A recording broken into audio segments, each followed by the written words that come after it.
Hi అండి, welcome to Jyothish kitchen. ఈరోజు మన కిచెన్లో ఒక ట్రెడిషనల్ రెసిపీ అండి. పూర్వం మన అమ్మలు అమ్మమ్మలు చాలాసార్లు పిల్లలకి ఎంతో ఇష్టంగా చేసి పెట్టేవారు. ఇది ఇప్పటికీ చాలామంది ఇష్టంగా తింటారండి. అదేంటంటే తాటి రొట్టె. తాటి పండుతో మనము తాటి గుజ్జు తీసి తాటి రొట్టె వేస్తాము. అయితే ఇది సింపుల్గా ఏ విధంగా టేస్టీగా చేసుకోవాలనేది ఇప్పుడు తయారీ విధానం చూసేద్దాం. తాటి రొట్టె వేయడానికి ముందుగా మనము ఈ తాటి గుంజ తీసుకోవాలి కదండి, తాటి పేసుకుని తీయాలి కదా.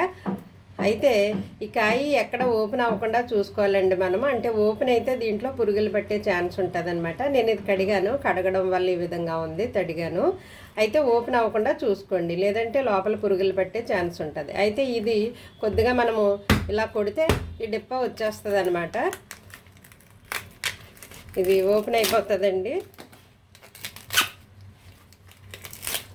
ఇది ఇలా ఓపెన్ అయిన తర్వాత ఇలా కొంచెం కొడితే మనకి ఇది ఓపెన్ అయిపోతుంది.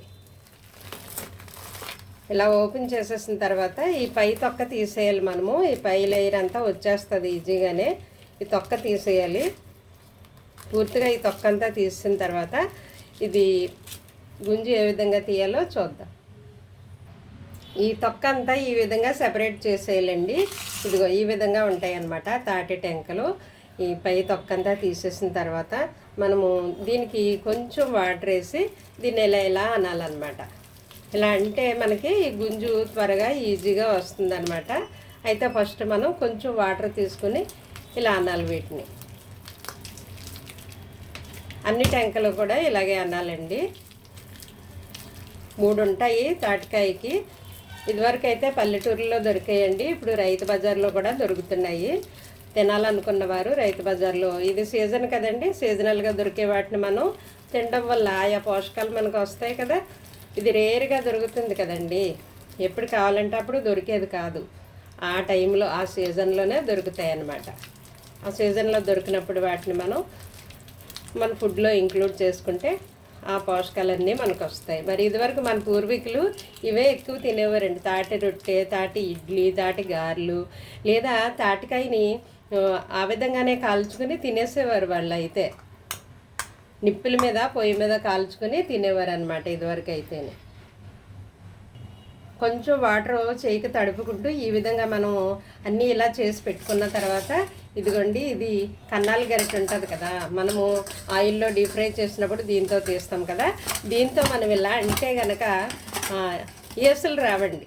ఏసులు రాకుండా ఓన్లీ పేసమే వస్తుందన్నమాట. చాలా ఈజీ మెథడ్ అండి ఇది. మా పిల్లలు కనిపెట్టారనమాట, వాళ్ళే చెప్పారు నాకు. చాలా ఈజీగా వచ్చేస్తుందమ్మా, నువ్వు ఎందుకు కష్టపడతావని.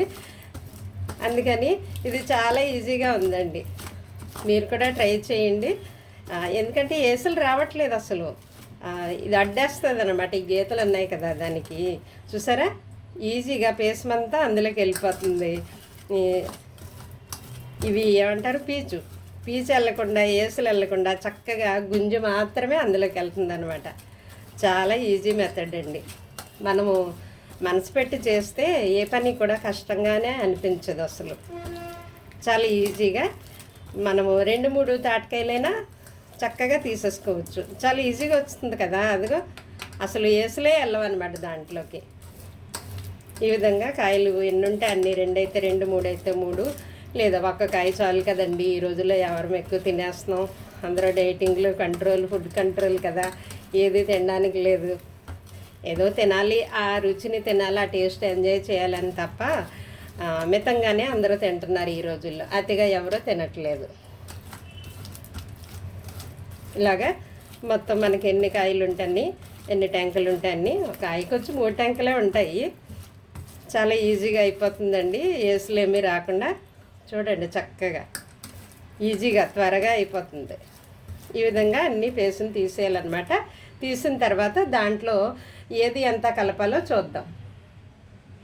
చూడండి, ఒక కాయ తీస్తే ఇంత పేసం వచ్చిందనమాట. ఈ 3 టెంకలు ఈ విధంగా నేను ఈ గరిటెతో ఇలాగా రుద్దేస్తే, ప్రెస్ చేస్తే దీని గుజ్జంతా ఈ విధంగా ఈజీగా వచ్చేసిందండి, చాలా ఈజీగా.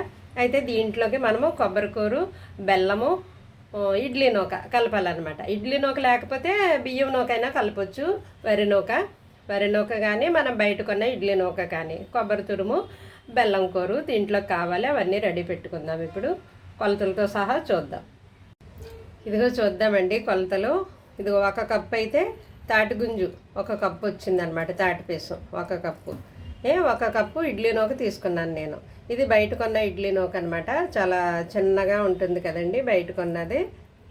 ఇది మీరు కావాలంటే బియ్యం రవ్వ కూడా ఆడుకోవచ్చు మిక్సీలో. నేను ఇడ్లీ నూక వేసేస్తున్నాను. అయితే 1 చెప్ప కొబ్బరి కూర తీసుకున్నానండి. 1 చెప్ప కొబ్బరి తీసుకుని కొబ్బరి తురిమాను అనమాట. బెల్లం ఇదిగో 1 కప్పు. ఇది కూడా పైకంటే ఫుల్గా వేసుకున్నాను. వీటికంటే ఇది చిన్న కప్పే అయినప్పటికీ ఇది తాటి గుంజు కొంచెం స్వీట్నెస్ ఉంటుంది, అలాగే కొబ్బరిలో కూడా కొంచెం స్వీట్నెస్ ఉంటుంది. సో ఈ మాత్రం బెల్లం మనం వేస్తే సరిపోతుంది అనమాట. ఇది రవ్వ ఒకటే చప్పగా ఉంటుంది కాబట్టి ఈ బెల్లం సరిపోతుంది. అయితే ఇవన్నీ ఒక బౌల్లో వేసేసుకుని మనం కలిపేద్దాం. ముందుగా ఇడ్లీ నూక వేసాను, ఇందులో కొబ్బరి కూర మొత్తం వేసాను, అలాగే బెల్లం మొత్తం వేసాను. ఇదంతా కలుపుకొని అప్పుడు ఈ తాటి పేస్ట్ ఏదైతే ఉందో ఇది ఇందులో వేసేసి కలుపుదాం. మొత్తం అంతా ఇది మన చపాతీ ముద్ద ఉంటుంది కదా, ఆ విధంగా మనం కలిపేయాలన్నమాట.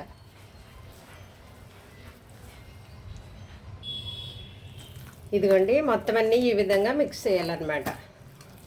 చూసారా, ఇదిగో ముద్ద. మరీ నూక ఎక్కువ అవ్వకూడదు, అలా అని తక్కువ కాదు, లూజ్గా ఉండకూడదు, ఇలా ముద్దగా ఉండాలన్నమాట. మరీ టైట్గా చపాతీ ముద్దలా కాదు, అంటే కొంచెం వెట్ ఉండాలి, తడి ఉండాలి. తడి వల్ల నూక ఇదంతా ఉడుకుతుంది అనమాట. మరీ పొడి పొడిగా కలిపేస్తే అది ఉడకడానికి తడి ఉండాలి కదా లోపల, అందుకని ఈ లూజ్ ఉండాలి, మరీ లూజ్గా కాదు. చూడండి ఈ విధంగా కలపాలన్నమాట. ఇలా కలిపిన తర్వాత మనం అట్టేసుకోవచ్చు. ఇప్పుడు దీన్ని మనం అట్టైనా వేయచ్చు, ఇడ్లీ అయినా వేయచ్చు. ఇడ్లీని ఒకే కలిపాం కాబట్టి ఓకే, ఈ విధంగా కలుపుకోవాలి. ఇప్పుడు అట్టేద్దాం. మనం తాటి రొట్టె వేసుకుందామండి. నేనైతే ఇది నాన్ స్టిక్ పెట్టాను. మీ దగ్గర నాన్ స్టిక్ లేకపోయినా దలసరిగా ఉన్న కడాయి పెట్టుకుంటే సరిపోతుందండి. దలసరిగా ఉండాలి. ఆయిల్ వేస్తున్నాను. ఇందులో కొంచెం ఆయిల్ ఎక్కువే పడుతుంది. దీంతో 3 స్పూన్లు వేసానండి, 3 గరిటెలు. సో ఇది కొంచెం హీట్ ఎక్కనిచ్చి ఇదంతా ఇలా అనేస్తే, ఇదివరకు చిన్నప్పుడు మా అమ్మగారు పొయ్యి మీద నిప్పుల మీద వేసేవారండి. అప్పుడు అరిటాకు వేసేవారు అనమాట. అరిటాకులో వేసేవారు. అట్టయితే అరిటాకులో వేసేవారు. అది హీట్ అయ్యింది. నేను కలిపిన ముద్ద ఇందులో వేసేస్తున్నాను. అట్టు పొయ్యి మీద కడాయి పెట్టి అరిటాకులో ఈ ముద్దేసి మరలా పైన అరిటాకులు పెట్టి ఆ పైన నిప్పులు వేసేవారు అనమాట, పైది కాలడానికి. మరి మనకైతే ఇప్పుడు గ్యాస్ స్టవ్లు, నాన్ స్టిక్లు ఇవన్నీ అందుబాటులో ఉన్నాయి కదండి. చాలా ఈజీగా అయిపోతుంది మన వంట. అప్పుడు పూర్వం అయితే చాలా కష్టపడేవారు. పెద్ద పెద్ద కుటుంబాలు, ఎందుకంటే పెద్ద ఫ్యామిలీ, పిల్లలు ఎక్కువ మంది ఉండేవారు, అత్తమామలు ఉండేవారు, అందరూ ఉమ్మడి కుటుంబాలు కదా. అప్పుడు ఎక్కువ వంటలు చేసేవారు, కానీ చాలా కష్టపడేవారు. కాకపోతే అందరూ కలిసి చేసుకునేవారు. ఉమ్మడి కుటుంబాలు కాబట్టి అందరూ అన్ని పనులు చేసుకునేవారు. ఒక్కళ్ళ మీదే వదిలేయకుండా అందరూ షేర్ చేసుకునేవారు పనులు.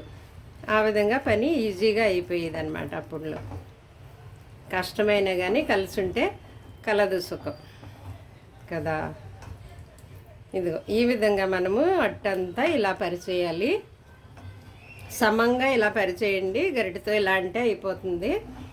మీరు దలసరి కడాయి తీసుకోవాలి. అయితే ఇది లాస్ట్ వరకు కంప్లీట్గా కుక్ అయ్యే వరకు సిమ్లోనే ఉంచాలి. అస్సలు మంట మీడియంలో కూడా పెట్టకూడదు, ఓన్లీ సిమ్లోనే ఉండాలన్నమాట.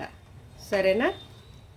ఇలా ఇదంతా ఇలా పరిచేసిన తర్వాత మనము మూత పెట్టేయాలి. మూత పెట్టేసి సిమ్లో కుక్ అవనిద్దాం.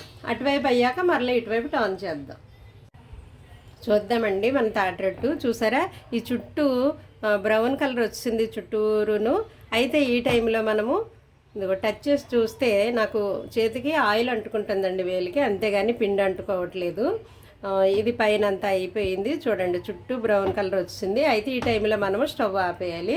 స్టవ్ ఆపేసిన తర్వాత మనము వెంటనే తిరగేయకూడదండి. ఒక 10 నిమిషాలు లేదా పావు గంట మూత పెట్టేసి అలా ఉంచేస్తే అది ఆవిరికి చుట్టూ లూజ్ అవుతుంది అనమాట. అప్పుడు మనము తిరిగేయచ్చు ఇంకోవైపు. అంతవరకు మూత పెట్టేసి ఒక 10 నిమిషాలు, పావుగంట అలా వదిలేద్దామండి. ఇదిగోండి, ఒక 10 నిమిషాలు నేను మూత పెట్టి వదిలేసాను. ఇలా అంటే కదులుతుంది చూసారా.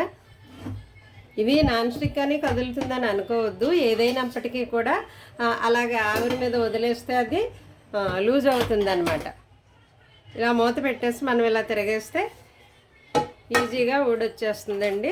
మరలా ఇంకో మూత పెట్టి మనం ఈ విధంగా మరలా తిప్పాలన్నమాట. ఇలా తిప్పిన తర్వాత మరలా దీన్ని మనం దీని మీద ఇలా బోర్లించి ఇరిగిపోకుండా జాగ్రత్తగా ఇప్పుడు ఇలా తిప్పడమే. ఇందులో ఇప్పుడు ఇటువైపు కూడా మనం కొంచెం కాలనివ్వాలి. అంతసేపు అవసరం లేదు, ఆల్రెడీ ఉడికిపోయిందే కదా, కాలిపోయింది. జస్ట్ ఆ పై లేయర్ కొంచెం గట్టిపడడం కోసం మనం తిరిగేసాం. చూసారా, చక్కగా కాలిపోయింది. మంచి కలర్ వచ్చిందనమాట, మంచి కలర్ వచ్చింది. అయితే ఇటువైపు ఎక్కువసేపు అవసరం లేదండి. జస్ట్ ఒక 6-7 మినిట్స్ లేదా 5 మినిట్స్, 5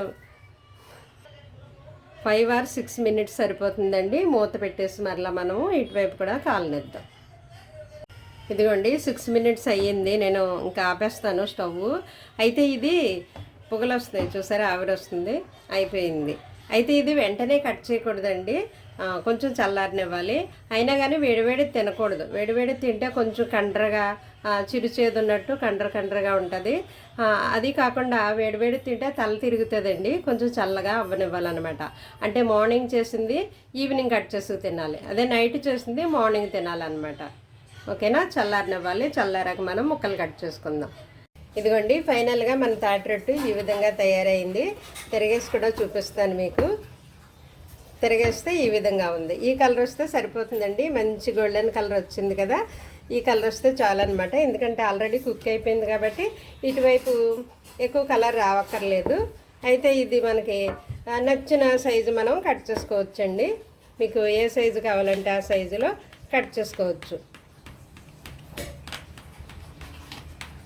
అయితే ఇది చల్లారిన తర్వాతే తినాలండి, వేడివేడిది తినకూడదు. వేడివేడి తింటే అదే తల తిరుగుతుంది అంటారు. చూసారా ఎంత బాగా వచ్చిందో.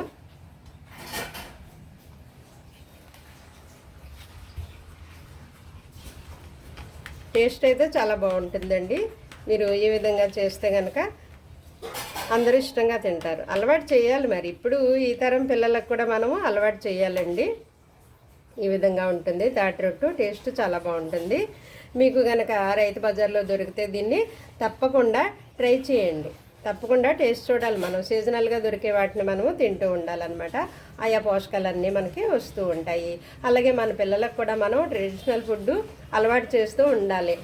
మా అమ్మలు చేసేవారు, ఇది ట్రెడిషనల్ ఐటమ్, ఇది తినండ్రా బాబు మీరు కూడానని పిల్లలకు అలవాటు చేయాలి. ఓకే అండి, థ్యాంక్ యూ.